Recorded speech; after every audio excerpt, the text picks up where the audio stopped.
Buenos días a todas y a todos. Pues antes que nada, comentarles que el día de hoy, como prácticamente todos los martes, se va a presentar el pulso de la salud y de inicio le vamos a pedir al secretario de Salud, al doctor Jorge Alcocer Varela, que nos proporcione, que nos informe del parte médico respecto de la salud del señor presidente de la República. Muchas gracias, señor secretario. Muy buenos días a todos ustedes. Un saludo cariñoso al señor presidente y como ya se oyó, ánimo. El estado de salud del señor presidente es bueno. La infección por el virus SARS-CoV-2 se confirmó en unas horas después de su inicio de sintomatología, como ustedes saben. De acuerdo al comportamiento de este virus, al cabo de 3 años de su actividad, durante la cual tomó varios caminos de infección este virus, el cuadro clínico de las afecciones actuales es leve, con síntomas de inflamación de las vías respiratorias altas, es decir, del tracto respiratorio de la nariz, de la garganta y desde luego con fiebre y cansancio. Esta sintomatología es la misma que el señor presidente ha tenido. Con la toma de paracetamol, de líquidos, descanso, ha mejorado. Ustedes conocen que el señor presidente tiene el antecedente de haber sufrido un infarto al corazón. La evaluación actual en este tema es de normalidad. De hecho, hasta su función de la tensión arterial se ha controlado más hacia la baja, pero es porque no está haciendo acciones con toda la población que son una acción dinámica que elevan tanto la presión arterial. Por lo tanto, también la tensión arterial está controlada y en buena situación. Preciso con ustedes que el resto de sus estudios que se han realizado, incluyendo un examen minucioso del tórax, están normales. Por ello, en unos días será dado de alta y esto es lo que quería yo informarles y transmitirles de la salud del señor presidente, que en esencia lo que requiere es descanso. Muchas gracias. Bueno, vamos a continuar con la agenda para el día de hoy. Como ustedes ya saben, el subsecretario López-Gatell, aquí presente, comunicará en qué estado se encuentra la pandemia COVID-19 en la 11ª semana de una meseta de reducción más rápida en las últimas 4 semanas y desde luego continuando con la estabilización de los principales indicadores. Asimismo, nos llevará nuevamente con el tema prevención social de las adicciones, que en particular tiene que ver con el vapeo. Por otro lado, el maestro Zoé Robledo informará de los avances del IMSS Bienestar 2023 en el país para atender a la población sin seguridad social. Y tratará los temas seguimos con el reclutamiento de médicos especialistas, en este caso con el lanzamiento de la estrategia de los jubilados en el Seguro Social, se acompañará de un video y, en segundo punto, el plan de abasto bajo el modelo IMSS, que ayuda mucho a conocer cuál es el camino de la adquisición de insumos y desde luego de equipos y de medicamentos. En el otro punto es, como siempre lo hemos hecho ya en las últimas semanas, los avances generales que se suceden en Nayarit, Tlaxcala, Colima, Baja California Sur, Sonora, Sinaloa, Campeche, Guerrero, Veracruz, Michoacán y Morelos. Pero por otra parte, y en tercer lugar, y no por ser menos importante, el doctor Alejandro Esbarch Pérez, comisionado nacional de COFEPRIS, les informará sobre el denunciatón nacional sobre el vapeo. Con su permiso, secretario Adán Augusto, doctor Alcocer, Zoe, querido Alex, muy buenos días tengan todas y todos ustedes. Vamos a informar primero brevemente sobre la pandemia de COVID, que afortunadamente, como ya menciona el doctor Alcocer, va en buena reducción. Aquí vemos la curva epidémica de agregación semanal, a la que ustedes ya están muy familiarizadas y familiarizados, y vemos cómo tuvimos un periodo de esta meseta larga durante más de 7 semanas, prácticamente 8 semanas, seguida de un periodo donde ya está más rápidamente reduciéndose. Esto es el indicador 1, que es el de casos estimados. Vamos a ver el siguiente, y es el de la ocupación hospitalaria. Este también lo hemos comentado repetidamente. 3% de las camas generales dedicadas a personas con enfermedad respiratoria que requiere hospitalización están ocupadas y 1% de las camas para personas críticamente enfermas. Es muy probable que estos números, el 3 y el 1% o cifras semejantes, sea ya el comportamiento general de la ocupación hospitalaria para enfermedad respiratoria aguda. No necesariamente representa COVID de manera específica, y lo menciono porque ya debemos estar en la idea de que esta es la ocupación permanente que pueden tener las unidades hospitalarias. Deja de ser ya un indicador de gran utilidad para COVID, posiblemente lo será en periodos donde exista una exacerbación de la transmisión, que también ya hemos comentado varias veces.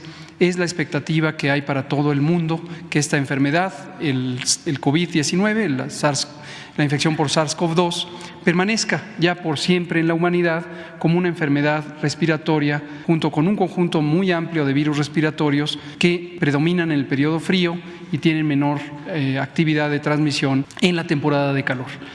Finalmente, el indicador de mortalidad, que es un indicador muy trascendente. Aquí sí es el caso de defunciones que están asociadas con COVID y que se documentan como tales en los registros médicos o en los certificados de defunción, y vemos que tenemos en las últimas 2 semanas menos de 2 dígitos de ocurrencia en la cifra promedio diaria. La curva epidémica es de agregación semanal. Y por último, un recordatorio sobre las coberturas de vacunación alcanzadas: 84% para cualquiera de las edades elegibles, 91% para personas de 18 años en adelante, 64% para personas de 12 a 17 años y finalmente de 5 a 11 años de edad, aunque todavía tenemos activos los puestos de vacunación y seguimos invitando a familiares de niñas y niños de 5 a 11 años a que se vacunen. Hemos llegado al 61%, que es aproximadamente la cifra que se estimaba llegaríamos de acuerdo a la disponibilidad no solo de dosis, sino de personas en voluntad de vacunarse. Cambiamos de tema y nos vamos a adicciones. Primero quiero dar una buena noticia para la población mexicana. Ayer por la noche, en avanzada hora, el Congreso de la Unión, específicamente la Cámara de Diputados, aprobó con una mayoría de 298 votos en favor y 139 en contra, sorprendentes oposiciones a ello, la reforma a la Ley Federal para el Control de Precursores Químicos.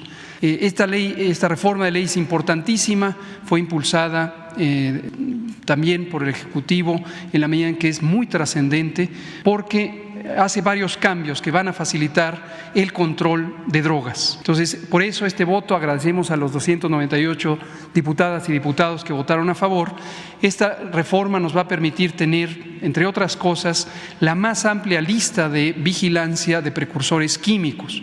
Pero no solo eso, lo que se busca es flexibilidad, de modo que nuevas formulaciones de precursores químicos que la delincuencia organizada comúnmente va encontrando puedan ser también vigiladas, para que no sea una ley rígida, sino que haya un registro dinámico de cuáles son estos precursores y poder atenderlos de la manera más oportuna. Es probable que en México exista no solo la ley más amplia de vigilancia de precursores químicos, sino con esta reforma tendremos este carácter flexible que no se tiene en las demás naciones, y es una innovación interesante. Y la otra muy importante es que toda la industria farmacéutica estará obligada a vigilar el uso de precursores y notificarlo a la COFEPRIS en esta plataforma muy poderosa que se desarrolló con la ayuda de la Secretaría de Marina, y es una plataforma electrónica para la farmacovigilancia específicamente útil en este caso para los precursores químicos. Seguramente en horas de la mañana esta ley pasará a trámite a la Cámara Revisora, al Senado, donde esperamos también que senadoras y senadores, en conciencia de la importancia que tienen las adicciones como fenómeno social, como fenómeno de salud pública, pero también de la vinculación que tienen con actividades criminales de producción, trasiego y comercialización de productos, favorezcan a esta reforma con un voto amplio, ojalá mayoritario, quizá unánime, que sería lo que se esperaría cuando legisladoras y legisladores actúan en conciencia del bienestar público. Muchas gracias.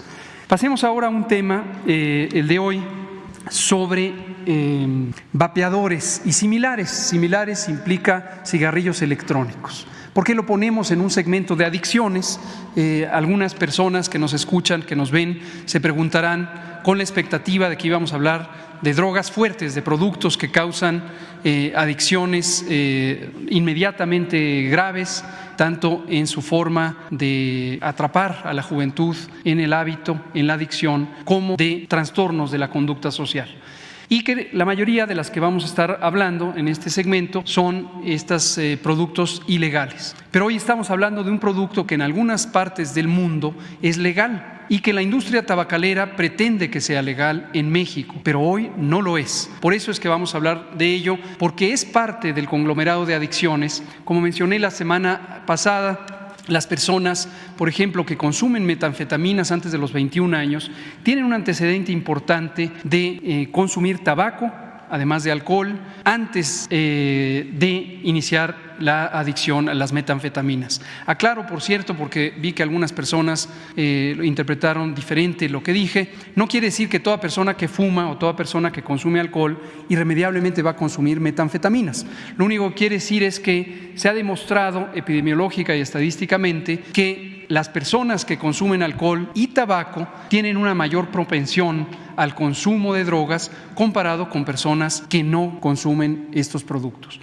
El tabaco es sin duda uno de los productos, aunque sea legal, de los productos adictivos de mayor uso en el mundo, junto con el alcohol. Y además, desde hace muchos años se ha reconocido este carácter de propiciador de otras conductas adictivas, no solamente en el consumo de sustancias, sino otras relacionadas. No quiere decir necesariamente que el tabaco es el que induce estas conductas, esto puede estar ligado a otros factores, pero ciertamente el tabaco es un producto que fomenta la actividad social relacionada con la conducta adictiva. Y hoy, aunque en otra ocasión hablaremos de los productos de tabaco en general, en particular los productos que le llamamos convencionales o los productos de tabaco que se han usado desde hace muchas décadas, hoy vamos a hablar específicamente de vapeadores. Y en su momento, como ya anunció el secretario, el doctor Schwartz, comisionado federal para la protección contra riesgos sanitarios, nos hablará de los hallazgos que ha tenido el laboratorio de COFEPRIS sobre los vapeadores, su contenido, pero también de estas campañas tan importantes de denuncia y de acción. La autoridad sanitaria está actuando para cumplir la ley, para hacer cumplir la ley y para proteger a la ciudadanía, particularmente las personas más vulnerables de este tipo de productos. Vamos a ver qué son los vapeadores y cigarrillos electrónicos. En general, se podría tener una noción de que son dispositivos electrónicos, esto es importante, que transforman una sustancia líquida, en el caso de los vapeadores, una sustancia sólida, que es directamente producto del tabaco, en el caso de los cigarrillos electrónicos, que las personas inhalan y estos vapores llegan hasta los pulmones. Y la industria tabacalera en el mundo, también en México, también con organizaciones fachada que son financiadas por la propia industria, a veces involucrando legisladores, por ejemplo, está pretendiendo que nos convenzamos que este producto no es nocivo. Y tienen una línea de mercadotecnia que va encaminada a decir un mundo sin humo. Esta línea de mercadotecnia la inventó Philip Morris Internacional, la empresa mayoritaria de producción de tabaco en el mundo, y la han ido adoptando porque es una fórmula de publicidad todas estas figuras, organizaciones, fundaciones, líderes de opinión y algunas legisladoras y legisladores. Pero no es un producto saludable.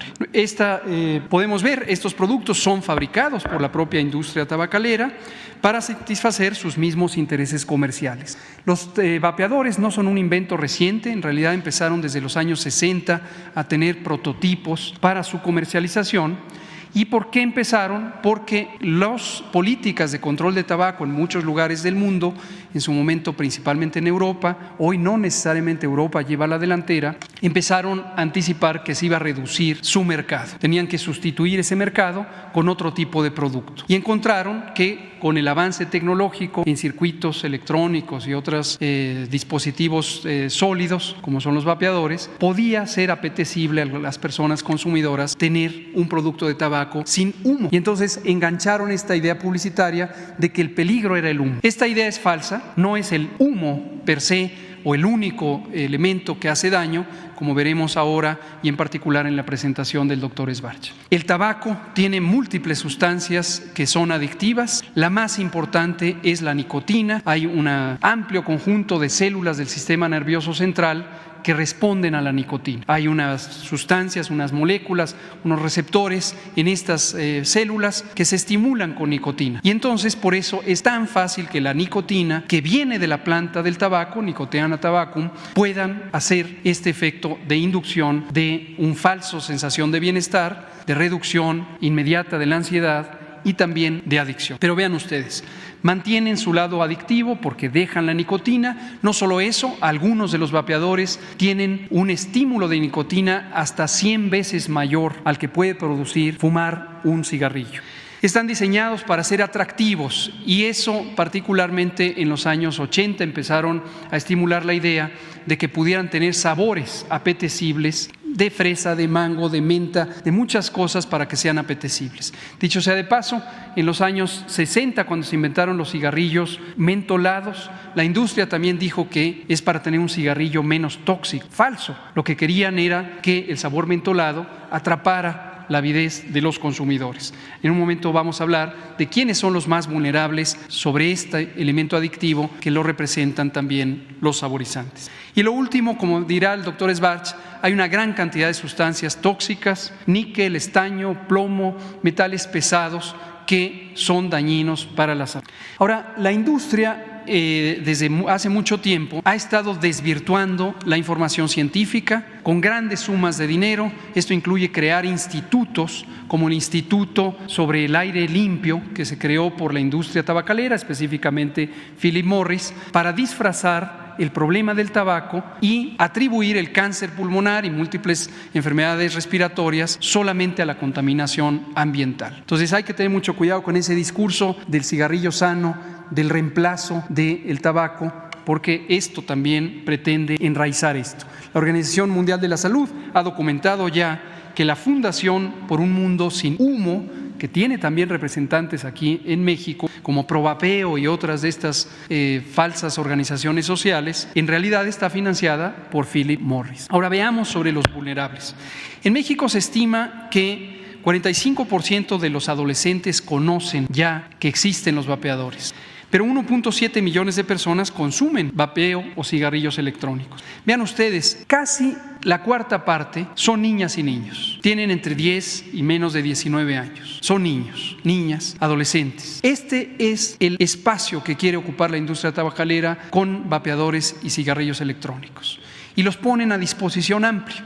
Nos contaba el otro día una periodista que incluso en la escuela de sus hijos, que son de educación media, se venden vapeadores y hay padres y madres de familia que llevan en sus mochilas vapeadores para dárselos a los hijos afuera de la escuela y directamente vendérselos. Hay que tener mucho cuidado con esto por lo que ya mencionamos: daño directo, daño agregado por los componentes que tienen los vapeadores, adicción inducida y el peligro de que además sea un puente para otras adicciones mayores. Vamos a hacer aquí una recolecta de la siguiente, por favor: mitos y realidades para que identifiquen cómo la industria tabacalera opera. El mito es que ayudan a dejar de fumar. ¿Nos han dicho eso? Incluso lo hemos oído en voz de legisladoras y legisladores financiados por esta industria que pretenden impulsar leyes para regular los vapeadores. Hoy en el Congreso hay 20 de iniciativas de ley que quieren impulsar la regulación de los vapeadores. Y su lógica es porque un producto regulado es un producto de calidad, como si un producto dañino para la salud, estimulante de la adicción, pudiera ser de calidad. Obviamente lo que buscan es proteger los intereses comerciales. Estos productos no ayudan a dejar de fumar. Esto es falso.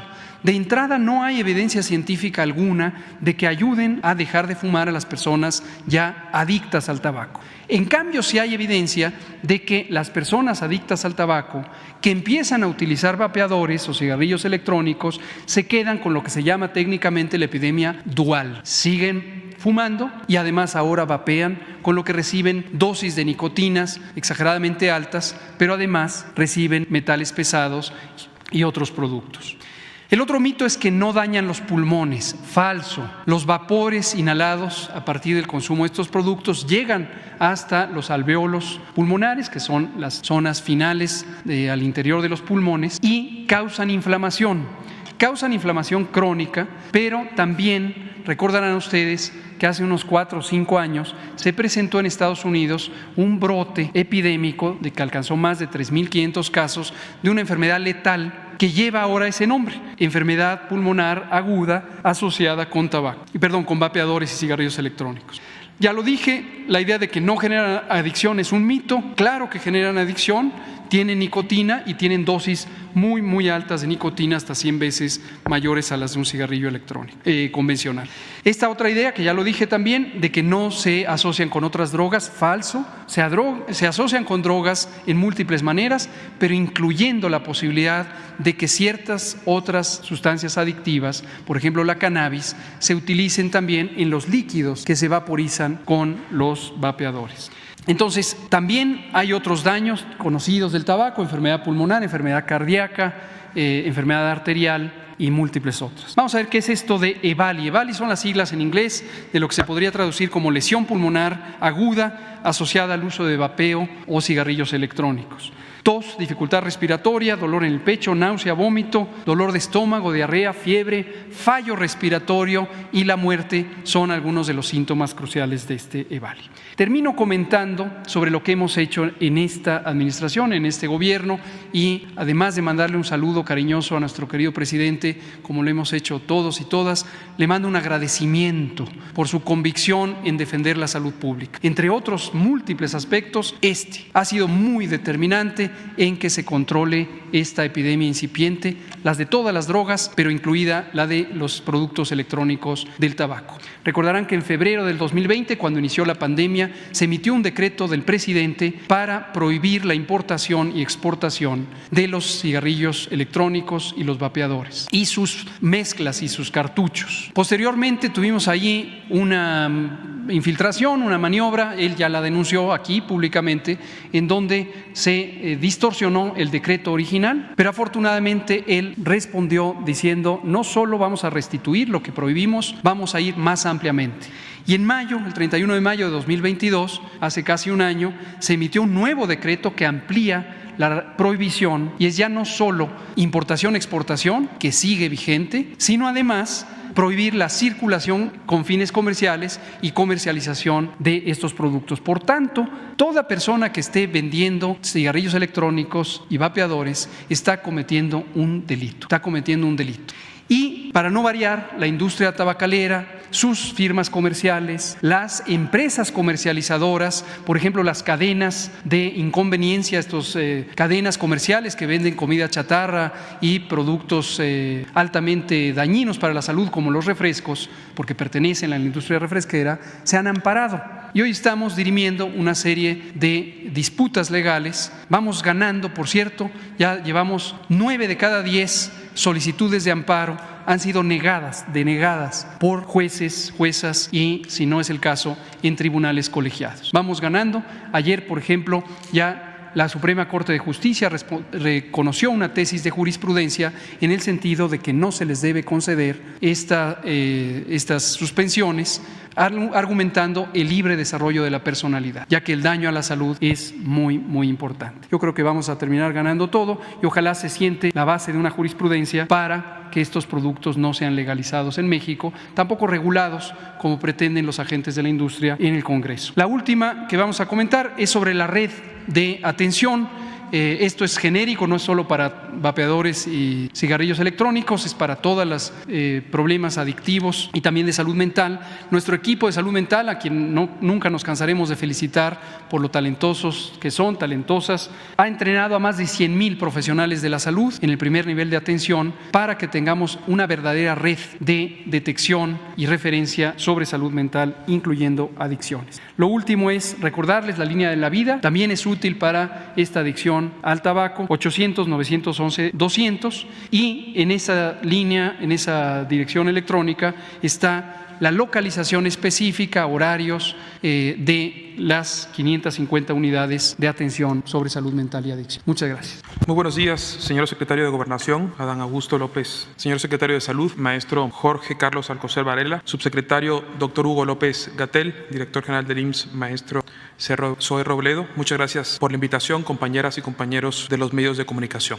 Por parte de COFEPRIS es un honor participar el día de hoy y poder sumarnos al importante tema expuesto, que es el alto riesgo a la salud que representan los vapeadores, así como la estrategia de prevención a las adicciones del Gobierno de México. Esta mañana presentaremos las acciones de la Secretaría de Salud a través de COFEPRIS durante la segunda Semana Nacional contra Riesgos Sanitarios. Como antecedente, desde el año pasado, por instrucciones de nuestro señor Secretario de Salud, COFEPRIS realiza más de 100 actividades en el territorio durante una semana denominada Semana Nacional contra Riesgos Sanitarios. Este año, además de las actividades realizadas en los municipios de cada entidad por autoridades estatales y federales, sumamos a Colombia como país invitado. Además, recibimos autoridades regulatorias homólogas de países como Cuba, Honduras, San Vicente y las Granadinas y El Salvador, entre otras, impulsando la estrategia de solidaridad regional en el marco de la creación de la Agencia de Medicamentos de Latinoamérica y el Caribe. En paralelo a los eventos en el territorio realizados en centros comunitarios, mercados, escuelas y servicios de salud, en nuestra Secretaría de Salud en Guerrero tendremos la sede de la Semana Nacional. Del 24 al 29 de abril, la comunidad guerrerense podrá disfrutar de mesas de diálogos, de charlas, de proyección de películas, exposiciones de arte y muchas otras actividades de fomento sanitario en nuestra Secretaría de Salud en Acapulco. Agradecemos el apoyo incondicional, por supuesto, de la gobernadora, la maestra Evelyn Salgado Pineda, anfitriona de honor de las autoridades de toda la región y aliada de la protección a la salud de las guerrerenses y los mexicanos. Siguiente. Los invitamos a consultar la agenda temática en nuestra página web y participar en las actividades, las cuales podrán ver en vivo en nuestras redes sociales y en la COFEPRIS de cada estado. Hoy, 25 de abril, es un honor inaugurar la segunda Semana Nacional contra Riesgos Sanitarios desde este magno espacio y los invito a participar en todas las actividades. Además de los eventos y charlas informativas, este año hemos decidido emprender un reto histórico, el primer denunciatón nacional contra el vapeo de COFEPRIS. Recordamos que en octubre del año pasado presentamos en este mismo espacio los resultados de nuestra investigación en nuestro laboratorio nacional de referencia, el mismo que liberó más de 100 millones de vacunas para la atención de la COVID, sobre las sustancias que contienen los vapeadores. Gracias a un robusto estudio científico con los más altos estándares técnicos y una visión innovadora de la regulación sanitaria, fuimos la primera autoridad sanitaria en analizar los productos utilizados para vapear. Detectamos en el análisis cromatográfico que pueden ver 33 sustancias en los vapeadores, de los cuales solo 3 estaban descritas o reportadas en las etiquetas de los fabricantes. Además del enorme engaño al consumidor, descubrimos sustancias como linalol, utilizada para matar cucarachas, y alcohol bencílico, normalmente encontradas en jabón o productos para limpieza. Dimos a conocer estos resultados de una manera diferente, enfocado en advertir a los riesgos a los jóvenes, que son cada vez más seleccionados con los objetivos de las grandes industrias del tabaco. Trabajamos con la Secretaría de Educación Pública, la secretaria Leticia Ramírez Anaya y la subsecretaria Marta Belda y el Canal 11 para compartir los resultados técnicos en un lenguaje claro, amigable para nuestros jóvenes y preciso. En paralelo, desplegamos operativos a nivel nacional para suspender aquellos puntos de distribución cercanos o incluso frente con frente a instituciones educativas. Gracias a la vigilancia sanitaria y a denuncias de nuestro pueblo, hemos recibido más de 500 denuncias tan solo en lo que va de este año, resultando en casi 100,000 vapeadores asegurados. Siguiente, por favor. Hoy, en el marco de la Semana Nacional contra Riesgos Sanitarios, invitamos a todas y todos, pero especialmente a nuestros jóvenes, a participar en el denunciatón contra el vapeo. Invitamos a la población a ser parte del cambio y denunciar la venta de vapeadores en establecimientos y máquinas expendedoras. Como autoridad, nos comprometemos a responder de manera ágil a estos locales que se localizan principalmente en lugares frecuentados por jóvenes, parques, plazas comerciales y centros nocturnos. Denunciar es muy fácil, pues se puede realizar a cualquier hora a través de la página de internet de COFEPRIS o esta semana utilizando la frase denunciatón nacional. La meta son 500 denuncias en una semana, un nuevo récord para nuestra institución y a la que responderemos con personal sanitario desplegado en todo el país. Por último, mañana miércoles 26 de abril tendremos el enorme honor de suscribir la Declaración de Acapulco. Esta declaración, firmada entre las agencias regulatorias de México, Colombia y Cuba, representa el primer paso en la constitución de la Agencia de Medicamentos de Latinoamérica y el Caribe. Esta agencia, que ya cuenta con el apoyo de 10 países de nuestra región, representa un sueño latinoamericano que consolida la transformación de los sistemas regulatorios hacia la autosuficiencia y la soberanía.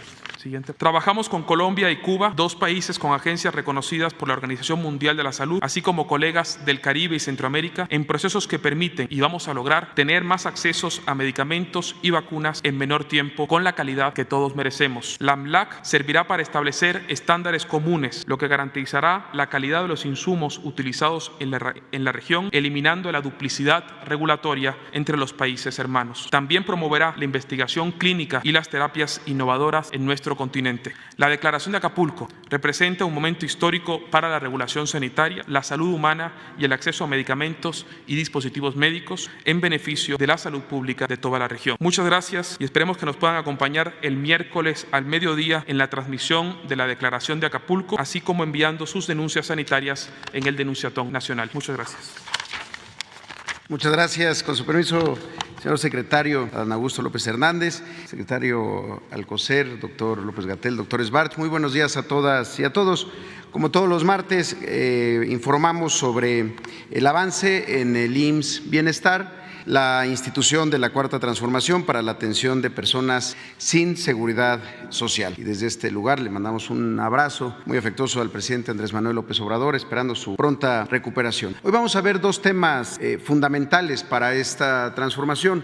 Y quizá de los más complicados. El primero, que tiene que ver con la posibilidad de que en los hospitales de salud que ahora están siendo intervenidos por el IMSS Bienestar, en muchos de los cuales, sobre todo comunitarios, básicos comunitarios, integrales, nunca se ha contado con la suficiencia de médicos especialistas en las diferentes especialidades o en los diferentes turnos o en los diferentes días de la semana, pues se han hecho varias estrategias y hoy presentamos nuevamente una de las que estamos seguros, en la que tenemos más confianza y tiene que ver con el reclutamiento de médicos especialistas jubilados del Seguro Social. Si podemos poner la primera. El IMSS tiene registrados a 29,710 médicas y médicos especialistas que ya están jubilados.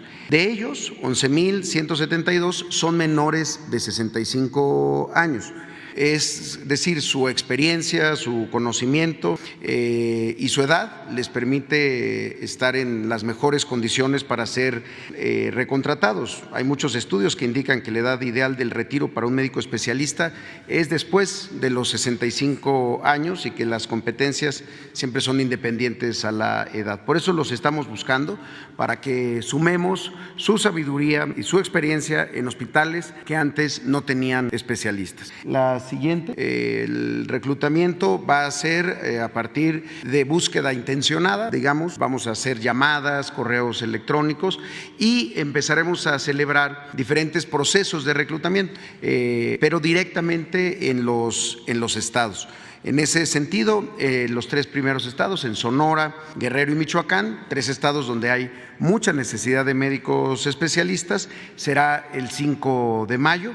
En Sinaloa, en Oaxaca y en San Luis Potosí será el 12 de mayo y en Baja California Sur y en Chiapas será el 19 de mayo. Es importante decir que los médicos jubilados del Seguro Social, a la hora de optar por una de estas contrataciones por tiempo determinado, que les ofrece además del salario aguinaldo, no pierden su jubilación, es decir, tendrían los 2 ingresos. Por un lado, un contrato por parte del IMSS Bienestar y permanece viva y vigente el ingreso por la jubilación. La siguiente, tenemos la convocatoria y que además está abierta para quienes nos escuchan, pueden empezar a consultar, pueden empezar a registrarse ahí en la página que hemos utilizado para este proceso en otras ocasiones, médicosespecialistas.gov.mx. Tenemos un video que podemos pasar. Garantizar que todas y todos los mexicanos tengan seguridad social desde su nacimiento con un sistema de salud público de calidad va a ser posible si lo hacemos de la mano del conocimiento y la experiencia profesional de las y los médicos especialistas jubilados del IMSS en todo el país. Para asegurar la atención en todos los rincones de México, debemos contar con el personal médico necesario. Por ello, el Instituto Mexicano del Seguro Social invita a las y los médicos jubilados a incorporarse a los servicios de salud IMSS Bienestar. Las y los médicos mantendrán su jubilación y podrán tomar alguna de las vacantes para la consulta externa, cirugía o para cargos normativos en la dirección de hospitales o unidades de primer nivel. Al sumar su sabiduría y experiencia en hospitales que antes no contaban con especialistas, podremos garantizar que la salud sea un derecho y nunca más un privilegio. La transformación es posible porque la hacemos juntos. 8 años IMSS. Estamos seguros que esa gran generación de mexicanas y mexicanos estará atenta a esta convocatoria ahora que la salud y la patria los necesita y los está llamando. En el segundo tema vamos a hablar sobre el abasto de medicamentos y sobre todo sobre el proceso amplio que significa esto, desde cómo se hace una compra hasta cuando se surte una receta en la farmacia. Y lo primero que hay que decir es cómo encontramos los estados y las secretarías de salud en los estados donde se ha implementado el programa IMSS-Bienestar. Y es un poco el proceso que tenían. Primero, 32 modelos de abasto completamente diferentes, cada uno con su lista de claves, es decir, de tipos de medicamentos que utilizaban de manera heterogénea, sin ninguna sistematización y completamente inercial. ¿A qué me refiero? ¿Cómo calculaban lo que salían a comprar otras instituciones, ya fuera el IMSS en el pasado o el propio INSABI? Los estados mandaban una lista que se calculaba con los consumos históricos, es decir, era la inercia. Se hacía el cálculo, es decir, cuánto se compró el año anterior, se le incrementaba 10% y eso era lo que salían a comprar. Esa planeación que usaba consumos históricos para estimar la demanda generaba una serie de problemas. Primero, no contenía todo el número de claves que debe de ofrecer un sistema de salud, o solicitaban claves que ya nadie produce o claves que ya nadie está utilizando, tipos de medicamentos que ya nadie estaba produciendo en el mundo, los pedían los estados. Eso generaba, a partir de una lógica solamente de disponibilidad presupuestal y no de la necesidad de la población, pues que hubiera insuficiencia en algunos casos o sobreinventario en algunos otros casos, es decir, con los consumos históricos, aunque se tuviera un inventario todavía con tiempos de caducidad amplios, se volvían a pedir, saturando los almacenes. Además, el inventario se iba solicitando con un calendario, es decir, con calendarios de entregas. Un sistema de salud siempre es dinámico. Hay veces que por alguna razón se empiezan a tener más consumo de un medicamento o menos consumo de un medicamento y cada mes puede ser diferente. Sin embargo, aquí se entregaba mes con mes la misma cantidad de medicamentos. Además de eso, se contaba todo sin sistemas digitales de control de inventarios, que iban desde hojas de papel escritas y a mano en cada unidad, en cada hospital, en cada centro de salud. Ya los más modernos utilizaban Excel, pero fuera de eso no había un sistema que pudiera integrar lo de un estado respecto al consumo de todos sus hospitales o de todos sus centros de salud. Además de eso, pues sin un sistema de indicadores de desempeño estandarizado que pudiera medir la eficacia, pues se hablaba muchas veces solamente de abasto, pero eso era en realidad de inventario, no de recetas surtidas. Y de nada le sirve a la gente que un estado cuente con todos los medicamentos en un almacén central si estos no se distribuyen a las unidades. O si están en las unidades y están en el almacén del hospital, no les sirve de nada si no está en la farmacia y si no está en manos de la gente que los necesitan. Así era como se generaban esto anteriormente, sin ninguna trazabilidad, es decir, sin ninguna posibilidad de observar qué es lo que estaba pasando en el proceso. ¿Qué generaba esto? Gasto de bolsillo, porque muchos de estos medicamentos tienen que ver con enfermedades crónico-degenerativas que se tienen que consumir y pues la gente segura en salud en los estados, en el sistema estatal, era donde se generaba el mayor costo de gasto de bolsillo, con 29% de los pacientes que realizaban directamente en las farmacias. ¿Qué es lo que empezamos a hacer? Un proceso de triple optimización de todo el sector salud, no solamente del área que contrata entidad que compraba los medicamentos, en este caso INSABI, sino de todo el sector, Secretaría de Salud, el IMSS, el ISSSTE, los institutos nacionales, la SEDENA, la Marina. La triple optimización tiene que ver primero con la parte clínica o terapéutica, es decir, se juntan un grupo de médicos especialistas de cada padecimiento para identificar cuál es el mejor tratamiento disponible en el mundo, sin tener un criterio administrativo, simplemente qué es lo mejor que hay y se ponían de acuerdo para identificarlo. La segunda tenía que ver con la parte poblacional o de salud pública, es decir, cuánto de ese medicamento se necesitaría, en qué tipo de presentación, a partir de las características del pueblo de México, para poder hacer el cálculo de todo el sector. Y al final ya entraba la parte económica, es decir, con la fuerza de una compra consolidada, pues se puede disminuir los precios, generando ahorros, pues para comprar medicamentos que muchas veces por su costo se dejaban de comprar. Además, uno de los procesos más importantes, se eliminaron cientos de claves que, insisto, ya ningún laboratorio en el mundo estaba produciendo, y aún así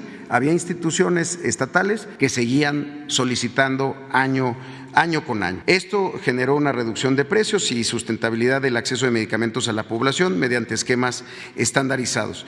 Ahora, en ese sentido, en la siguiente, en el IMSS Bienestar, aquí se pueden ver algunos de las primeras logros, de los primeros resultados.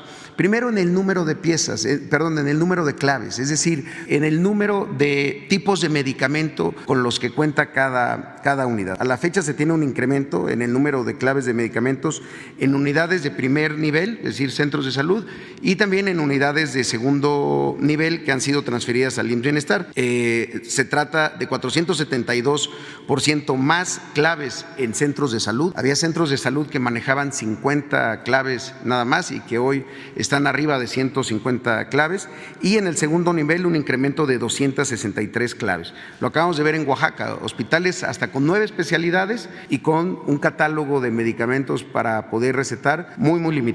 Además, también para las recetas que no tienen que ver con entrega en farmacia, sino las recetas colectivas u hospitalarias, es decir, las recetas que se necesitan para una operación, para el quirófano, para algunos procedimientos. Y adicionalmente a esto, había 2 estados, hasta el momento identificados, en donde ya todo el proceso de farmacia era privado. ¿Qué significa esto? Que en el hospital público al interior había una farmacia privada, de la cual la institución estatal no tenía ningún control, con un catálogo de medicamentos muy limitado y también con muy poco abastecimiento. Entonces, pues esas farmacias privadas pues se han ido cerrando. Ahora, ¿a qué es a lo que aspiramos que lleguemos con el IMSS Bienestar? Si pueden pasar la siguiente. A un modelo completamente diferente, que es el modelo del Seguro Social. ¿Por qué es diferente? Primero, porque se hacen consumos promedios mensuales, es decir, ¿cuál fue el consumo promedio en un mes de cada una de las unidades? No por estado, sino de cada unidad, cada hospital, cada unidad médica familiar.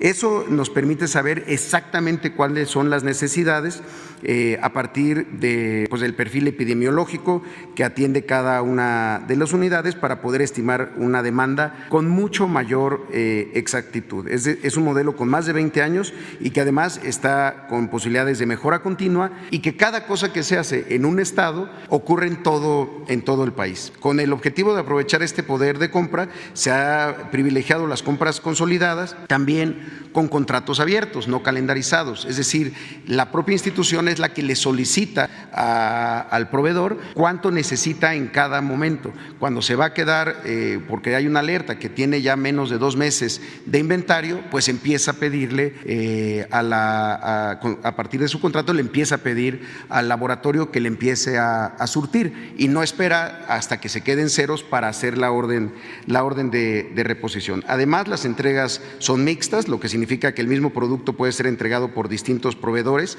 y así disminuir riesgos de falta de entrega de algún medicamento, y los contratos son administrados desde cada unidad y desde cada estado, lo que permite mayor capacidad de reacción y basadas en estas órdenes de reposición a partir de la necesidad.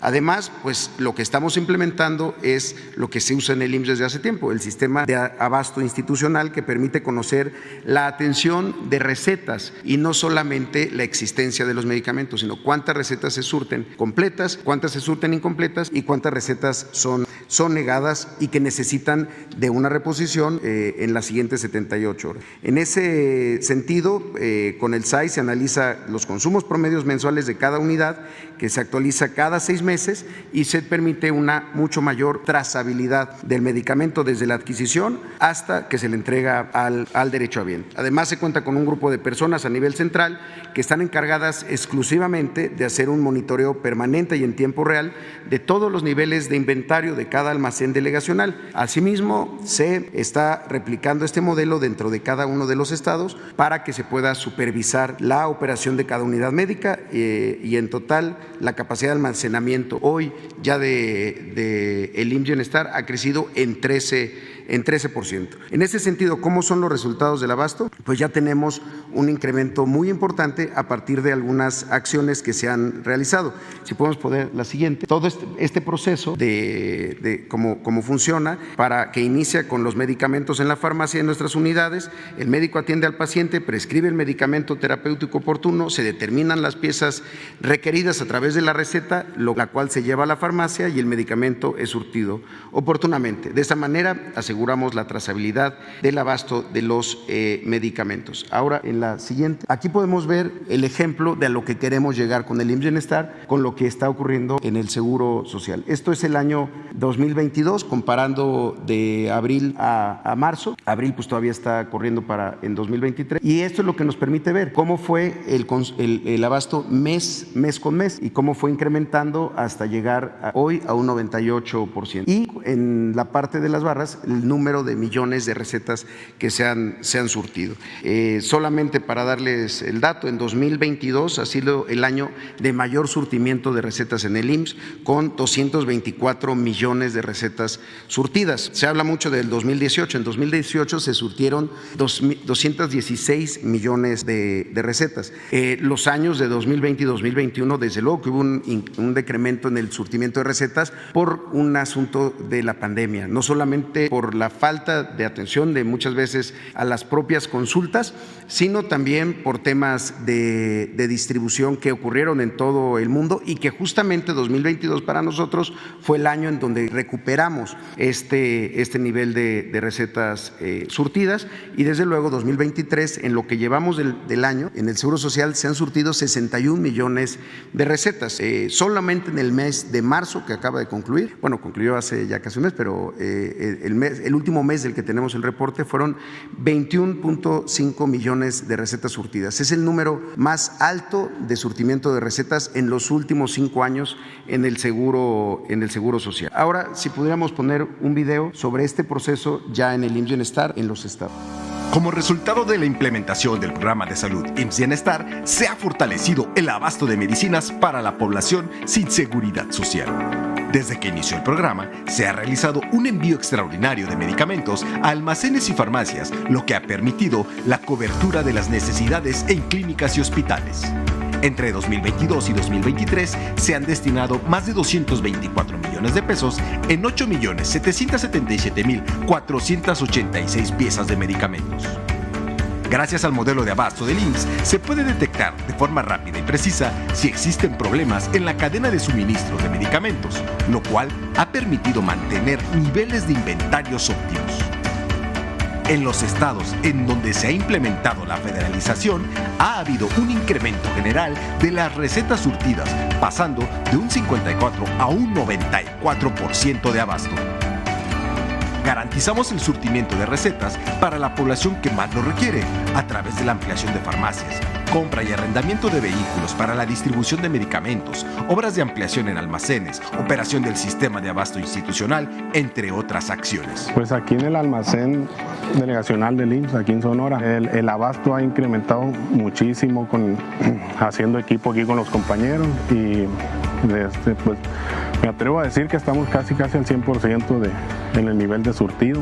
Yo trabajaba anteriormente en OPD, estaba en una unidad de un centro de salud. Ahí no teníamos un sistema, es muy bueno el sistema, nos ayuda muchísimo, en cuanto a los pacientes, porque pues ellos vienen con su dolor y demás, y lo que quieren pues es un medicamento, ¿no? En cuestión de segundos o minutos ya le estamos despachando, surtiendo su medicamento al paciente. Pues hace tiempo sí teníamos desabasto, que sí nos mandaban sin medicamento, pero ahora sí nos están surtiendo todas las recetas como es. Ahora sí hay abasto suficiente. La transformación es posible porque la hacemos juntos. 80 años IMSS. En suma, en el Seguro Social, en el régimen ordinario, de 2019 a 2023 se han surtido 900 millones de recetas, números redondos. Ahora lo que necesitamos es que ocurra lo mismo en el IMSS Bienestar en los estados que están en la federalización, porque de lo que poco hablaba el Seguro Popular era cuál era su sistema de abasto de medicamentos o cuál era su control. Lo que sí está demostrado es cómo se incrementó en los años del Seguro Popular el gasto de bolsillo. Ahora, estos resultados que se acaban de ver tienen que ver también con un reordenamiento básico, elemental de los almacenes en los hospitales y de las propias farmacias. Es decir, había muchas veces que los almacenes eran insuficientes o no se contaba con vehículos para poder hacer el traslado de los medicamentos del almacén delegacional a una unidad de primer nivel, no se contaba con equipos de cómputo para poder hacer el registro de los ingresos, de las entradas y las salidas de los propios medicamentos. Hoy, para poner un ejemplo, si podemos ver la siguiente, ahí estaba en la anterior, en Nayarit, para poder reportar algunos datos por estado, de los 13 hospitales y las 292 unidades de salud. En las farmacias y almacenes se han hecho 18 acciones de conservación, 13 en mobiliario y anaqueles y 4 ampliaciones. Esto permitió que el abasto pase en Nayarit de 35 al 99%. Además, en Nayarit, en la siguiente, se adquirió un subalmacén de 2.120 metros cuadrados con una inversión de 44 millones de pesos. Uno de los problemas de Nayarit era que no contaban con un almacén suficiente, entonces los medicamentos llegaban y se iban acomodando en donde se podía, a veces incluso en los pasillos de los hospitales, sin ningún control, y ahí podían estar los medicamentos, pero se rechazaban las recetas. En el caso de Tlaxcala, de los 10 hospitales y los 181 unidades de salud, se han hecho 11 acciones de conservación, 9 en mobiliario y anaqueles, 4 ampliaciones. En los almacenes se han hecho 7 acciones de conservación, 4 relacionadas con mobiliario, los racks, estos que se ven en las imágenes, anaqueles. Antes todo estaba en el piso sin permitir que incrementara el volumen de la capacidad de los propios almacenes. Pasamos en Tlaxcala del 50 al 96%. Además, en la siguiente, en Tlaxcala se tuvieron que arrendar 17 contenedores con un costo de 358 millones de pesos mensuales. Encontramos esta solución en estos contenedores. A ese nivel hemos tenido que llegar a tener que buscar contenedores para poder almacenar ahí lo que no está circulando, para poder tener en los almacenes de los hospitales los medicamentos y el material de curación que sí está en circulación. En el caso de Colima, operamos 5 hospitales y 118 unidades de salud. En las farmacias se han hecho 5 acciones de conservación, 2 de mobiliario y anaqueles, 2 ampliaciones también de farmacias. En los almacenes se han hecho 2 acciones de conservación y el abasto pasó del 45 al 94%. En Baja California Sur operamos 6 hospitales, 58 centros de salud. En las farmacias también se hizo una acción de conservación y una de almacén. Se realizaron trabajos de pintura interior, reparación de anaqueles, mobiliario, tabla roca, colocación de señalética, cerraduras y esmerilado, y el abasto pasó de 65 a 99%. Además, en todos los estados se han hecho acciones de abasto emergente por parte de IMSS Bienestar. En Sonora se operan 17 hospitales y 223 centros de salud. No se han requerido trabajos adicionales en farmacias y almacenes y se realizó la optimización de procesos. El abasto está ahora en 98%. En la siguiente, en Sinaloa, operamos 23 hospitales, 340 centros de salud. En las farmacias se han hecho 5 acciones de conservación. En los almacenes se han hecho 3 acciones de conservación y una ampliación. Se realizó también aplanado de muros, pintura interior, anaqueles, demolición de muros para ampliar espacio y colocación también de señalética, instalación de chapas en las puertas, pinturas y colocación de esmerilado. El abasto ahora está en 96%. en Sinaloa, cuando estaba en 39%. En Campeche, también en la operación de 42 hospitales, 11 hospitales y 133 centros de salud. En las farmacias se han hecho 3 acciones de conservación y también una ampliación de un almacén hospitalario, y también en los almacenes más grandes 3 acciones de conservación, una relacionada con mobiliario y anaqueles. En Campeche estamos ahorita ya en el 98%, se encontró el estado con 65% de surtimiento de recetas. En Guerrero se operan 11 hospitales y 133 centros 42 hospitales y 983 centros de salud. En las farmacias se han hecho 5 acciones de conservación, 15 en mobiliario y anaqueles. En los almacenes se han hecho 4 acciones de conservación, 10 relacionadas a mobiliario y a almacenes. Se armaron también anaqueles que estaban ahí pero estaban sin ocupar y que ya se colocaron, y también pues todo el tema de acomodo y fijación a pared de anaqueles en 15 hospitales que necesitaban también una rehabilitación. El abasto está ahorita en el 88%, partiendo del 57% que encontramos. En Veracruz, donde se operan 37 hospitales y 1,025 centros de salud, en las farmacias se han hecho 15 acciones de conservación, 3 en el mobiliario y anaqueles, 2 ampliaciones. En los almacenes se han hecho 12 acciones de conservación, una relacionada a mobiliario y anaqueles y una ampliación. En Veracruz tenemos un reporte del 96% de recetas surtidas, cuando estábamos en 61%. Y ya finalmente en Michoacán, donde se operan 22 hospitales y 366 unidades de primer nivel, en las farmacias se han hecho acciones de conservación y de ampliación, en los almacenes también una acción de conservación, se arreglaron anaqueles, se colocó esmerilado en las ventanas de atención a los pacientes, colocación de lámparas de techo, señalética, en muchos de estos casos también aires acondicionados en farmacias donde se necesita mantener cierta temperatura, y también el personal así lo reclamaba. Se cambiaron lámparas de techo, se pintaron paredes, se reparó la tabla roca dañada en muros y el abasto pasó del 80 al 96%. Y en Morelos, donde se operan 4 hospitales y 204 unidades de salud, en las farmacias se han hecho 4 acciones de conservación, en los almacenes se han hecho 4 acciones de conservación también y 4 relacionados a mobiliario y anaqueles. Ahorita el reporte en Morelos es del 88%, es uno de los estados que tiene contratado un servicio particular de farmacia que se está analizando en su terminación anticipada.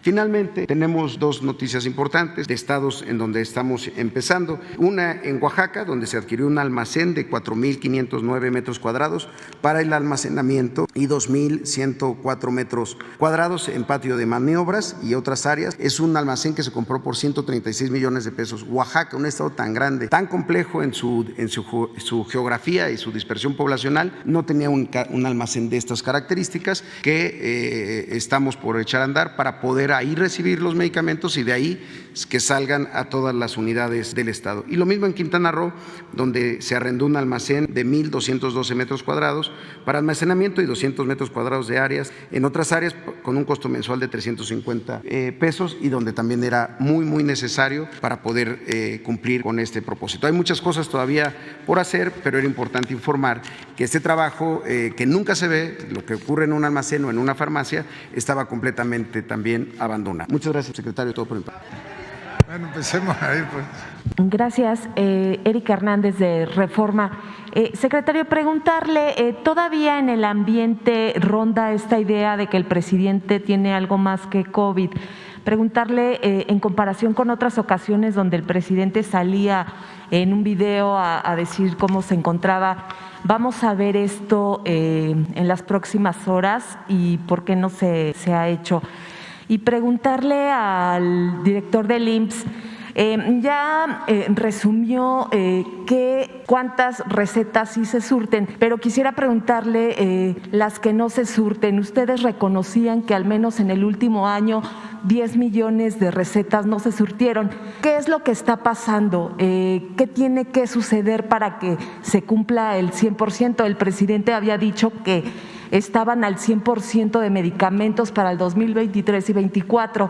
Son 10 millones de personas o quizá millones, pero son millones de personas las que no han recibido su medicamento. ¿Qué es lo que está sucediendo? Si nos pudiera detallar. Sí, gracias. Fíjese, justamente el año pasado se surtieron 224 millones de recetas. No hay 224 millones de personas en México, no hay 224 millones de derechohabientes en el Seguro Social. Y es más, de los derechohabientes del IMSS, no todos utilizan, necesitan un medicamento. Ese es el primer tema. Usted acaba de decir algo que es falso. 10 millones de personas, y es justo la información que… Bueno, si quieren no tome en cuenta el 10 millones de personas, 10 millones de recetas. Sí, bueno, pero es importante corregir porque es también su responsabilidad dar la información como es. Entonces, no son 10 millones de personas. Hay muchas personas que reciben una receta con diferentes medicamentos y dentro de esos medicamentos puede haber alguno que cuando se reporta que no está surtida porque se surtieron 2 de 3 medicamentos, pero no lo contamos como receta surtida. Entonces, no necesariamente significa que la persona se fue a su casa sin los medicamentos que necesita. Ahora, de las recetas que no se surten, digamos, de las 224 que sí se surtieron completas y que nos reportan el 95% del surtimiento de recetas, ese otro 5% siempre lo hemos dicho. Claro que nos preocupa ese 5% porque en el IMSS significan millones de recetas. Sin embargo, no significa que no se hayan entregado. En el IMSS, primero, esas recetas, si no se surten en el primer momento, no pierde su caducidad y se puede surtir en el mismo lugar en otro momento, o se manda a la persona a otra unidad para que sea donde sí se le surte. Si eso tampoco ocurre, hay muchos casos en donde incluso el surtimiento de la receta puede ser a partir de un vale para que se surte en farmacia cuando es una receta que se puede adquirir de una manera rápida para no interrumpir un tratamiento. Pero generalmente se busca cómo resolver esa receta. Lo que no está reportado en Reforma es justamente el número de recetas que sí se surten. Adicionalmente a eso, pues sí hubo un decremento en el surtimiento de recetas durante la pandemia. La pandemia implicó el detenimiento de muchas actividades, muchos laboratorios por contagios de COVID en el mundo que le surten a México tuvieron bajas en su productividad, empezaron a haber incumplimientos en los propios contratos. Eso nunca debe de ser para nosotros un pretexto, ni mucho menos. Es simplemente una explicación de qué es lo que ocurre.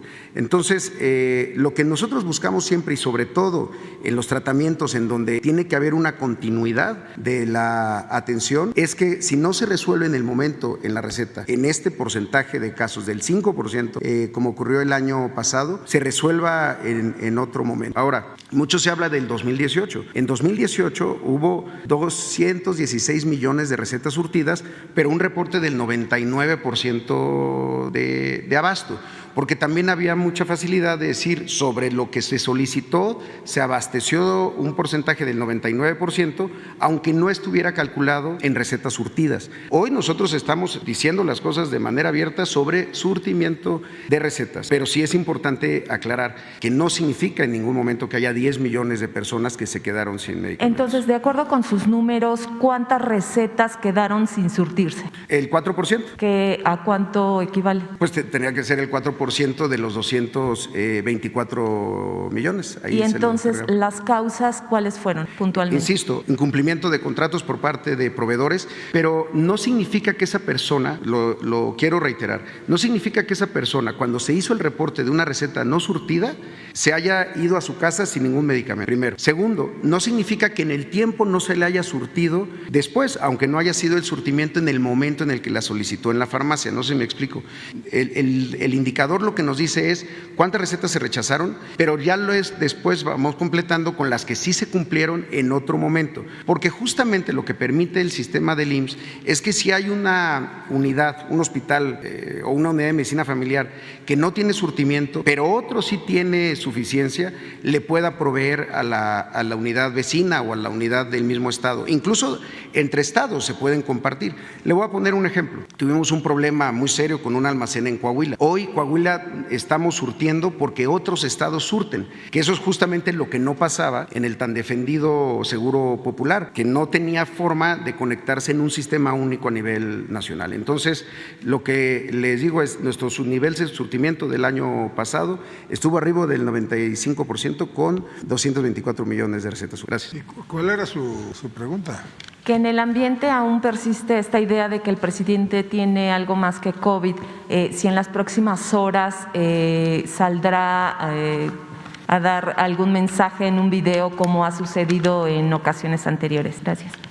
Bueno, en el ambiente, quién sabe de quién. Ya aquí puntualmente el doctor Alcocer, que es posiblemente el médico con la mejor reputación y preparación del país y que está al frente de la Secretaría de Salud, pues ya nos presentó hace una hora el diagnóstico sobre el estado de salud del presidente. Desde luego que hay voces que se nutren de la desinformación, como dice uno de los libros o posiblemente el libro más leído en la historia de la humanidad, pues esos son los que tienen podrida el alma.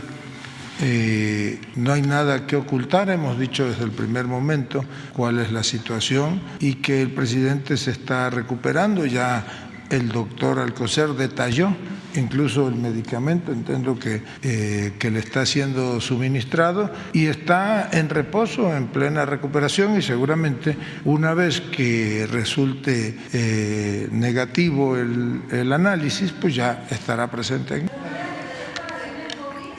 A ver.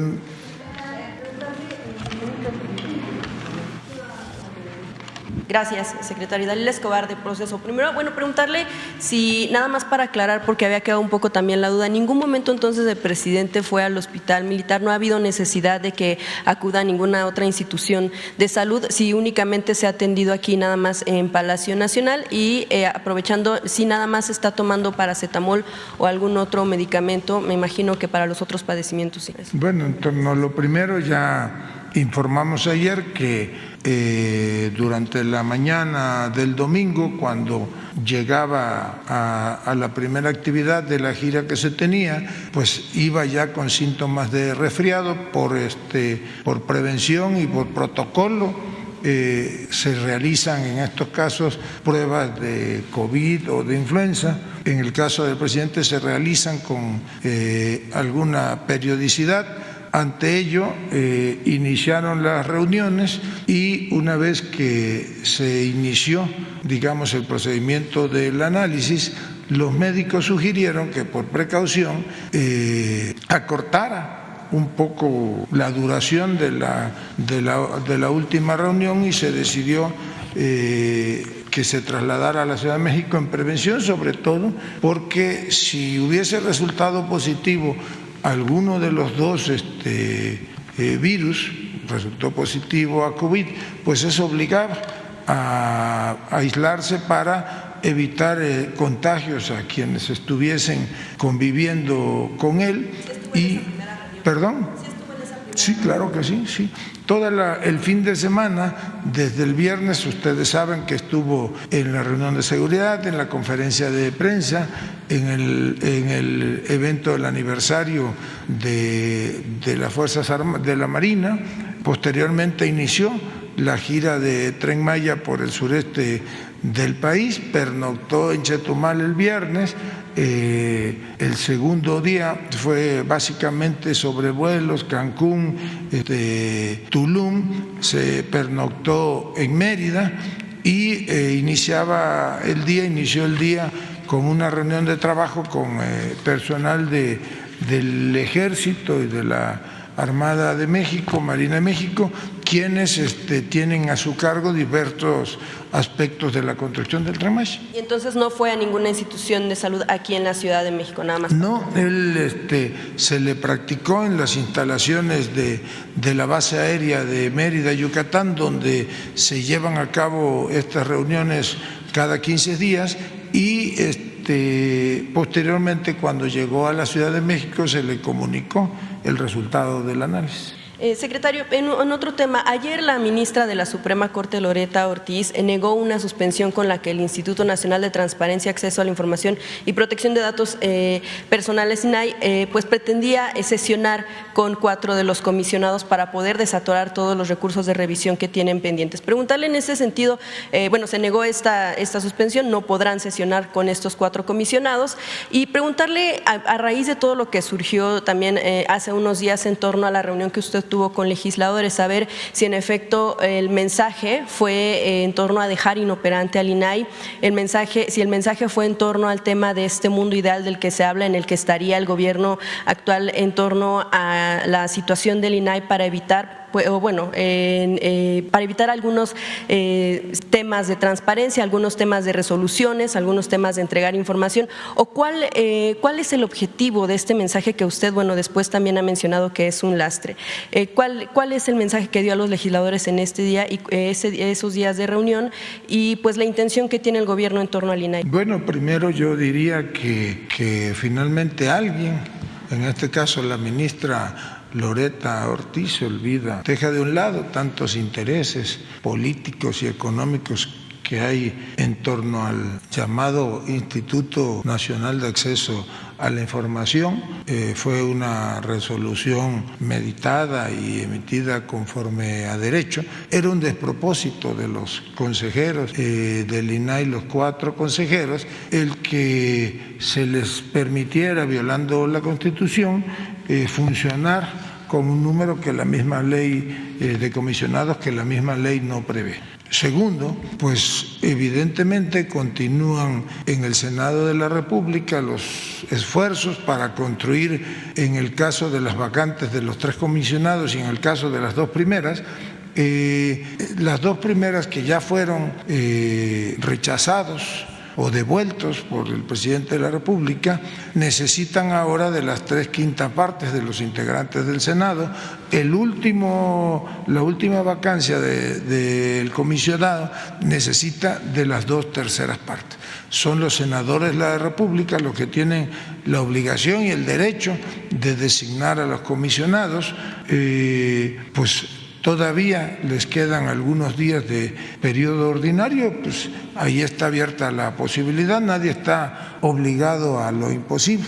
Respecto a lo que usted menciona de una reunión que yo sostuve con los senadores de la República, integrantes de los grupos parlamentarios de Morena, del PT, del Verde y del PES, efectivamente estuve allí en el Senado de la República, analizamos básicamente los temas de la agenda legislativa, que por cierto ahora entiendo, pues esta última semana tendrán bastante carga laboral porque en las últimas 2 o 3 sesiones de la Cámara de Diputados han sido aprobadas una serie de leyes que ya están hoy y seguramente en las próximas horas que hay sesión en Cámara de Diputados se aprobarán otras que pasarán a Cámara Revisora, en este caso de Cámara de Senadores, amén de que están en proceso de dictaminación 2 iniciativas o 3 de reforma constitucional, entre las que yo recuerdo hay una reforma constitucional para que el delito de tráfico de armamento sea considerado un delito grave y por lo tanto sea sujeto de prisión preventiva oficiosa. Hay alguna otra que no recuerdo a detalle, creo que es algo que le llaman 3 de 3 y hay desde luego una iniciativa de reforma constitucional que ya fue aprobada en la Cámara de Diputados relativa a reducir la edad para la elección de jóvenes en las diputaciones federales y en el caso de las secretarías de Estado. Esas están a discusión ahora. No conozco, la verdad yo no me ocupo de escuchar esas cosas, pero quienes la han escuchado y por lo que me han comentado, pues entiendo que hay evidentemente una edición y se falseó, se distorsionó el contenido de una conversación privada que yo tuve con los senadores, pero pues aquí abiertamente les digo qué fue lo que platicamos. Y bueno, entonces precisamente en este tema no fue la idea, pues el mensaje de que les convenga tener inoperante al INAI, porque tiene pendientes 2.700 recursos de revisión que no han podido resolver este instituto porque no se puede llevar a cabo la sesión, precisamente porque pues todavía no se mencionan, no se nombran estos 3 comisionados que faltan. No, en ningún momento. Aquí lo ha comentado el señor presidente y lo reitero ahora, pues es una tarea de los senadores de la República, es una obligación que ellos tienen por ley de conformar mayorías legislativas, mayorías cualificadas o 2/5 partes para designar a los comisionados. Entiendo que en uno de los casos ni siquiera se ha emitido la convocatoria. O sea, no es que al gobierno federal no le convenga que el INAI. No, de ninguna manera, pero pues nosotros reconocemos el fallo de la ministra Loretta Ortiz, el proyecto que fue aprobado, entiendo, el día de ayer en la Suprema Corte de Justicia, en el sentido de que no puede violarse la Constitución alegando que no se puede operar si no se reúne el número necesario de comisionados para hacer el quórum. Y que dice, bueno, el INAI, que podría acudir a instancias internacionales como la Comisión Interamericana de Derechos Humanos. Bueno, en el siguiente paso y todavía no se decide. Finalmente, secretario, quisiera preguntarle sobre un tema en el que no se había tenido la oportunidad de preguntarle directamente, al menos en este espacio, sobre esta información que recibe el Centro Nacional de Fusión de Inteligencia, que en algún momento recibió el informe del Centro Regional de Fusión de Inteligencia en el sureste, en el que, bueno, pues se habla de un criminal de nombre Benjamín Mollinedo Montiel, líder de un grupo del crimen organizado, esto en el norte de Tabasco, en el que, de acuerdo con informes de la Sedena, pues se le relacionaba con quienes usted nombró como secretario de Seguridad en Tabasco, Hernán Bermúdez Requeña, y también como el comisionado de la Policía Estatal, José del Carmen Castillo. Preguntarle, secretario, ¿qué información tenía usted de estos dos personajes, de estos dos perfiles? Si sabía de esta pues complicidad que pudiera tener con grupos criminales de acuerdo con los informes de estos centros regionales de fusión de inteligencia. Bueno, yo terminaría de complementar la respuesta a lo del INAI que usted plantea. Desde luego que los comisionados o la comisionada presidenta están en pleno uso de sus derechos. Pues tienen el derecho de acudir a las instancias judiciales o jurídicas que ellos consideren. Yo sostengo que el INAI es un instituto inoperante y basta con revisar la currícula de los comisionados, pues que ha servido como botín político. Se han dedicado ahí, como en otros institutos, pues a repartirse por cuotas los partidos políticos, los nombramientos de los órganos aparentemente autónomos, y que eso no ayuda ni a la transparencia ni a la consolidación de un régimen democrático en el país. Por lo segundo que comenta, desde luego que conozco a Hernán Bermúdez Requena y al comisionado o excomisionado, no sé si todavía siga colaborando allí en Seguridad Pública en Tabasco.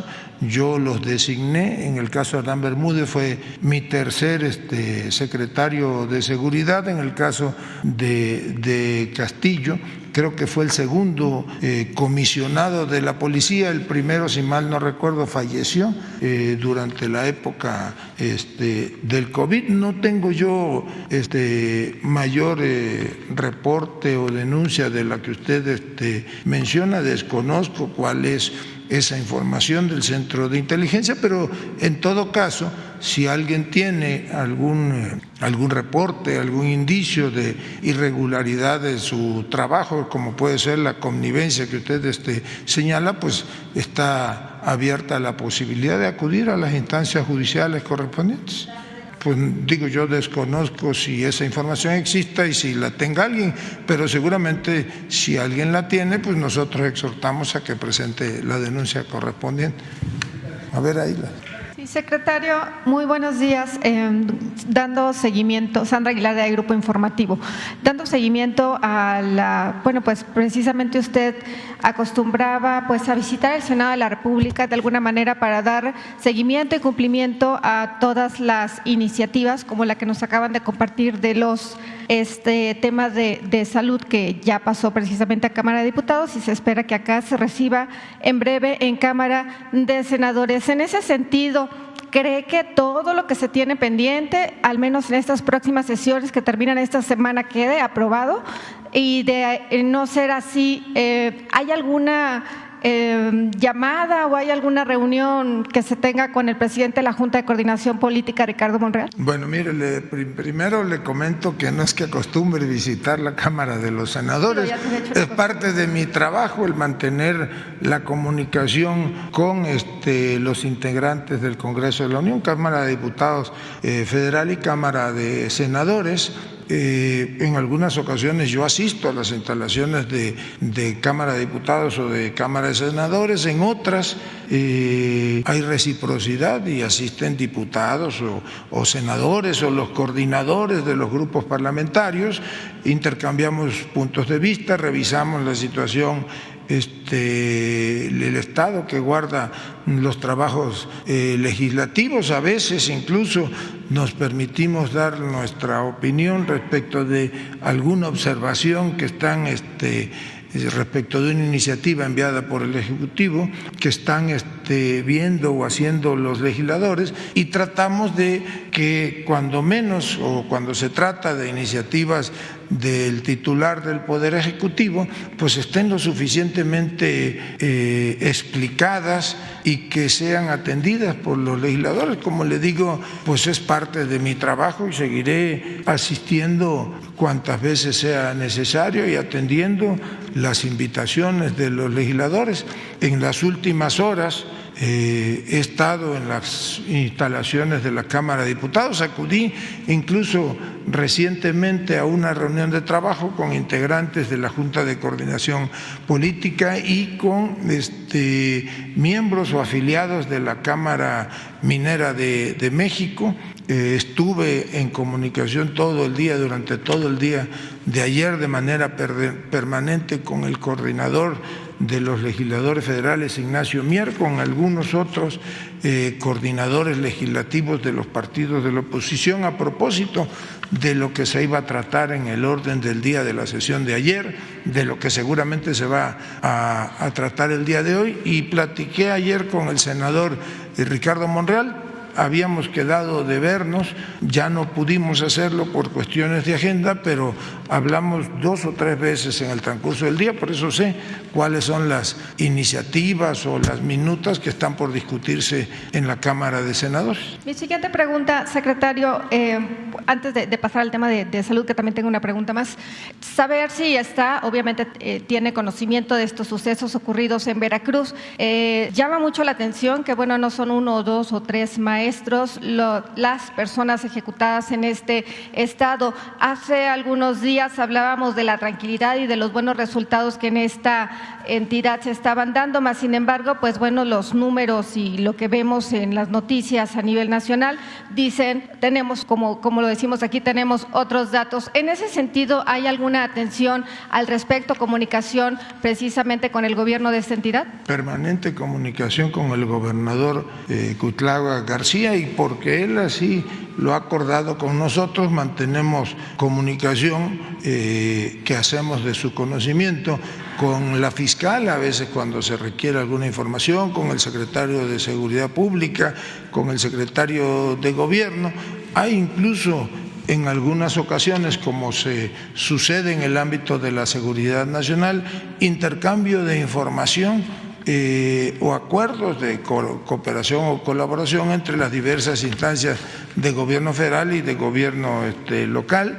Como bien pudimos observar todos el pasado viernes, la incidencia delictiva va a la baja en el estado de Veracruz. Hay descensos significativos en delitos como el secuestro. Veracruz pasó a ser en alguna época, 2018, 2017, pues era el primero o el segundo estado con el mayor número de secuestros en el país. Si mal no recuerdo, el gobernador presentó los números el pasado viernes, y creo que en el transcurso del año han sido reportados solamente 2 secuestros. El año pasado, si la memoria no me falla, creo que fueron 7 durante todo el año, y estamos hablando de un estado donde pues el delito de secuestro campeaba hasta antes de que llegara la administración, y hay una significativa reducción, como les decía, en la incidencia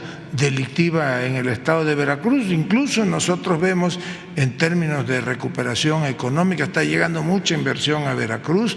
Ya sabemos de la planta cervecera que está construyéndose en el puerto de Veracruz, acaba de ponerse la primera piedra de la construcción de una planta de etileno en la parte antigua del puerto de Coatzacoalcos, Puerto México, como se le conocía. Es una inversión de casi 400 millones de dólares que va a permitir que el etileno pueda ya procesarse nuevamente en México y llegar al mercado nacional y al internacional, y muchas otras series de inversiones. Se reactiva pues la actividad económica, y eso es un signo de la confianza de la ciudadanía y de los inversionistas en el trabajo realizado en materia de seguridad por el gobernador Cuitlahua García. Permítame que insista, secretario, la preocupación por parte de esta entidad es de que el tema va encaminado precisamente a la introducción de drogas en las escuelas.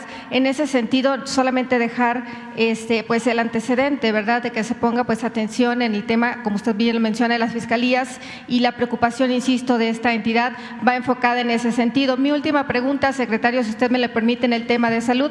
Está por cumplirse ya precisamente un año de lanzamiento de este programa para personas o para trabajadores independientes enfocado a periodistas. En ese sentido, no sé si ahorita que están los titulares del tema de la salud pudieran compartirnos si se ha tenido avances en ese sentido, si todavía continúa vigente ese programa.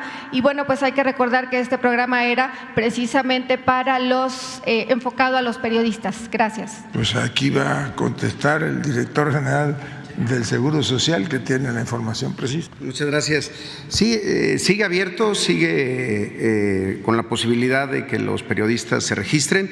Como se ha señalado, es un programa para periodistas independientes en el sentido de que quienes trabajan en un medio de comunicación de manera formal, como todos ustedes, seguramente pues tienen un aseguramiento por parte de la empresa que los contrata.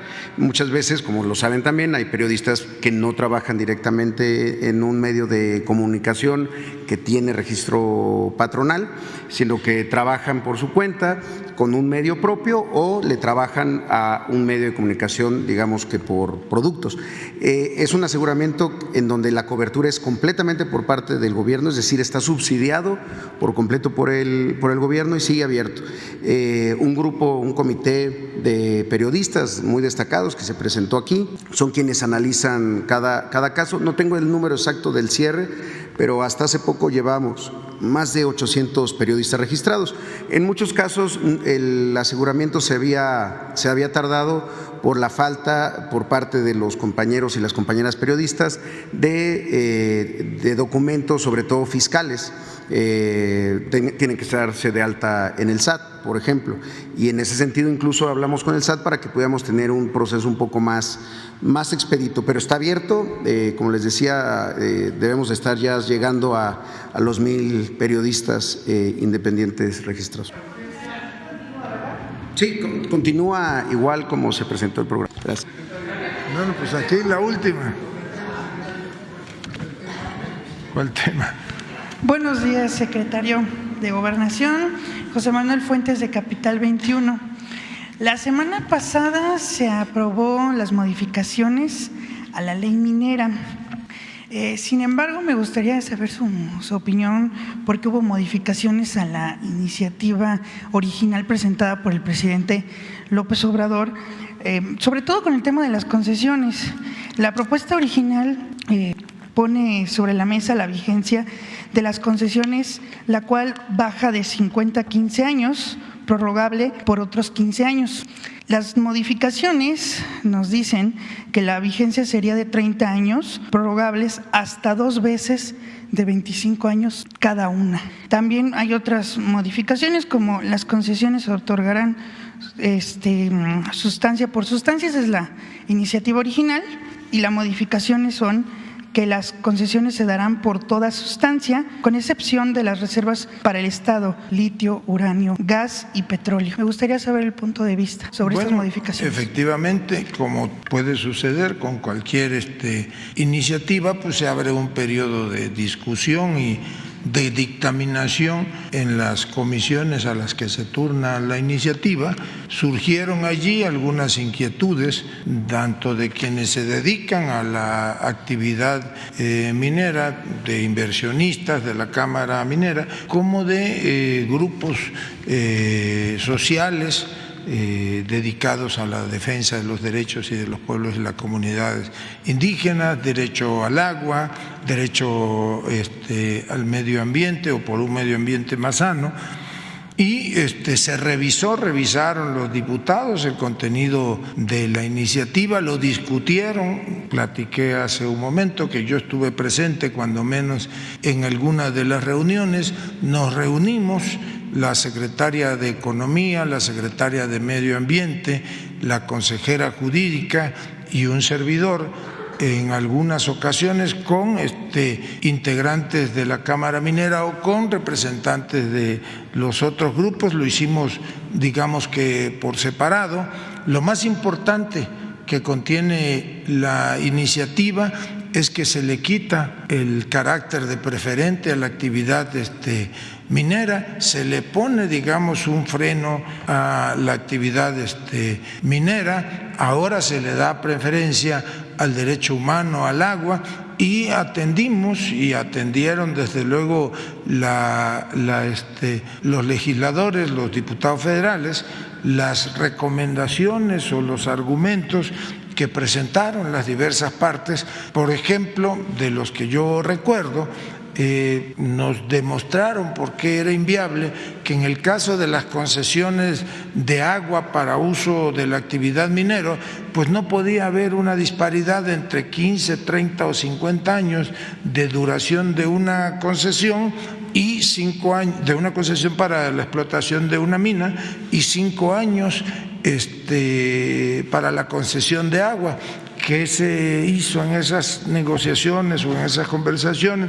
Bueno, pues se acordó que en el caso de la actividad minera será la primera concesión, tendrá una duración de 30 años con derecho a una prórroga por 25 años más y tiene una tercera opción, la empresa minera o quien tiene esa o el concesionario es de a la tercera prórroga participar en una subasta y si igual a la subasta, el monto de la propuesta presentada por los otros que acudan a la subasta, tendrá el derecho preferente. Se modificó también la duración para que ya no hubiese disparidad entre la concesión minera y la concesión de agua, con una obligación que ahora sí deberá ser medido el consumo de agua para uso minero y la autoridad determinará en cualquier momento cuando haya necesidad de la disponibilidad total del acuífero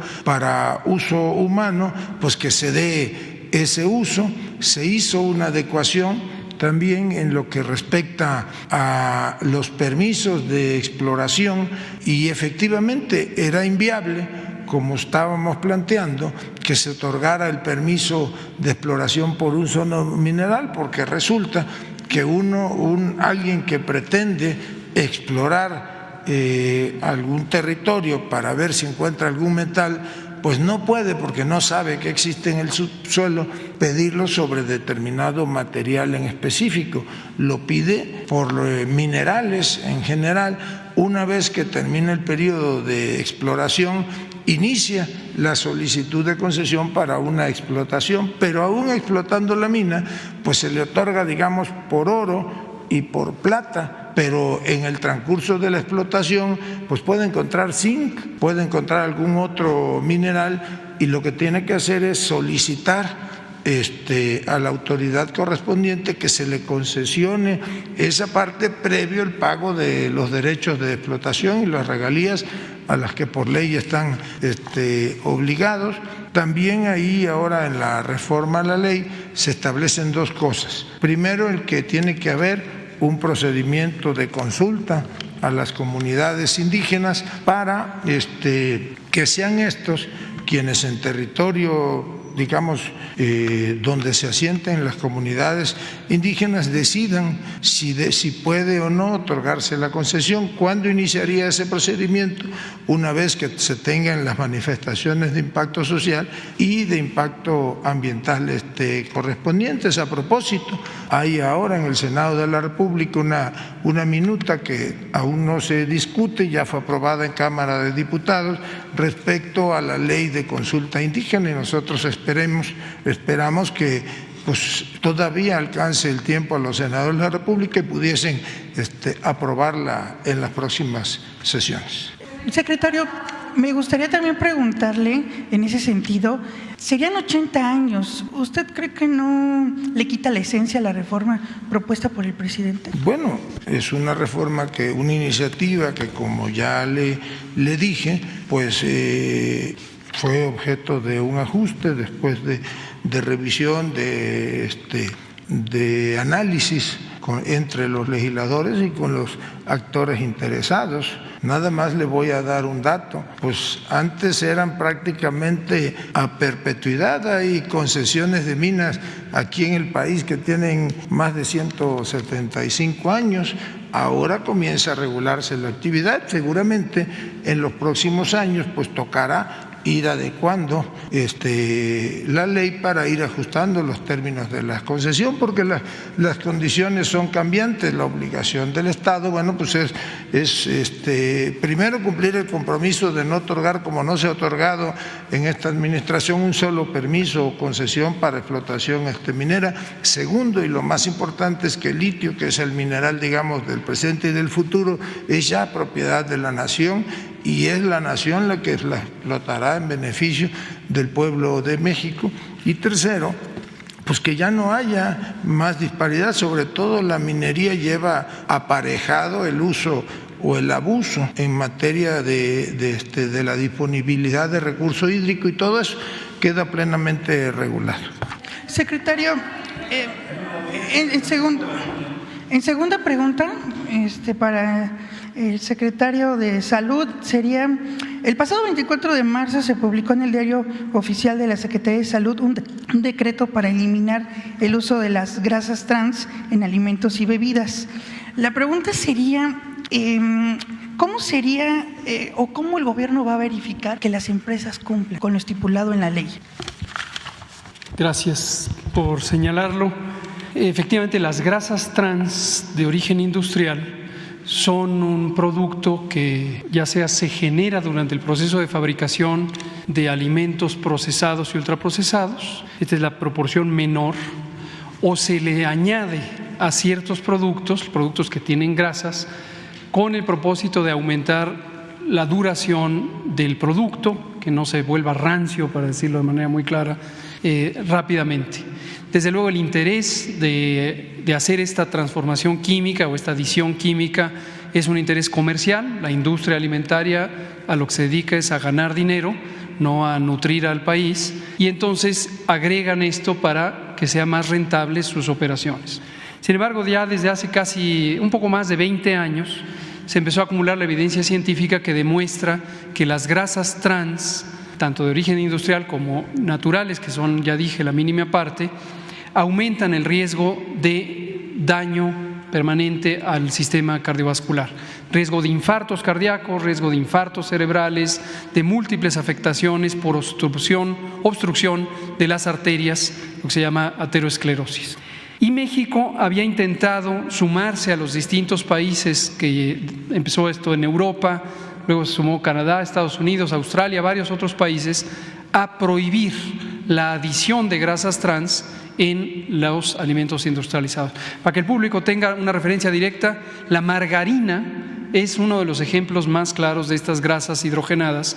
En los años 60 y 70, la industria alimentaria, así de engañosos como los del tabaco o las refresqueras, empezaron a decir que era más saludable usar margarina que usar mantequilla, y se volvió una moda y todo el mundo quería consumir margarina. Hoy se sabe que no, que aumenta el riesgo de enfermedad grave, infartos cardíacos, infartos cerebrales, etc. Entonces, México había intentado, en el sexenio pasado, 2012-2018, la gran penetración de intereses de la industria en el gobierno impidió que se lograra eso, a pesar de compromisos internacionales y señalamientos de la comunidad de salud pública. En este sexenio nos dispusimos a hacerlo desde que empezamos y al fin lo logramos. Mi agradecimiento a la senadora Margarita Valdés y a varios otros legisladoras y legisladores que impulsaron esta reforma, y ya quedó prohibido en este artículo que usted menciona de la Ley de Salud. ¿Cómo lo vamos a asegurar? Para eso tenemos una COFEPRIS limpia, y aquí está su brillante comisionado federal, que nos puede comentar sobre la operación sanitaria, en qué consiste y cómo hacen la verificación sanitaria y logran las sanciones, que se han hecho verificaciones como nunca antes en la historia. Entonces, COFEPRIS es la encargada de hacer estas inspecciones. Muchas gracias. Muchas gracias, Bueno, pues secretario. terminamos nada más con una buena noticia para el deporte mexicano y felicitando a las integrantes del equipo mexicano de tiro con arco, que acaba de ganarle en la final a China, obtuvo la medalla de oro en el campeonato mundial que se celebra en Turquía. Lo integran el equipo mexicano Aida Román, que es una histórica del tiro con arco, creo que ya obtuvo incluso alguna ocasión una medalla olímpica. Es una profesional destacada, una atleta destacada y ejemplo mundial en esa disciplina. Ángela Ruiz y Alejandra Valencia son las otras integrantes del equipo, y pues vaya desde aquí la felicitación de todas y todos nosotros. Y muchas gracias, nos vemos mañana. Vamos, porque hay que ir a la Secretaría de Educación.